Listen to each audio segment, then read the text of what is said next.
இயேசுவின் தியாக பயணம் யூபிலி ஆண்டை கொண்டாடும் நம் அனைவரும் அன்னை கன்னிமரியை போன்று நம் வாழ்வின் எதிர்நோக்கு ஆண்டவர்தான் என்பதை உணர்ந்து இந்த சிலுவை பாதையில் தியானிப்போம். சீடர்களின் வரலாற்று நடந்தேறிய இயேசுவின் பாடுகளை மனக்கண்ணும் கொண்டு வந்து தியானிக்கவும் உண்மை சீடர்களாக நம்மை உருமாற்றம் துறைபுரியும் சிலுவை பாதை தியானத்தில் முழு உள்ளத்தோடும் ஆற்றலோடும் கலந்து இயேசுவின் பாடல்களில் நம்மையும் இணைத்து உள்ள தாழ்ச்சியோடு நம் மீட்புக்கான பாதையை தொடங்குவோம். நமக்கு திருமுழுக்கு அளிக்கப்பட்டு மறைந்த பணிக்கு அனுப்பப்பட்டுள்ளோம் என்பதை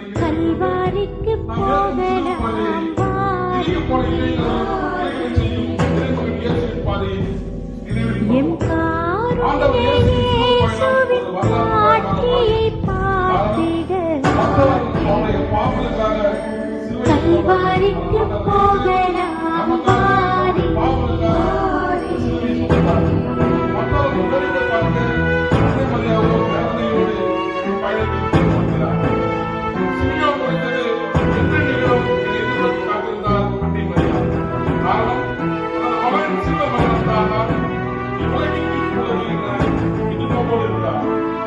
நாமும் கிறிஸ்துவ படித்தால் நமக்கு மீட்பு இருக்கிறது என்ற அன்னை மரியாவோடும்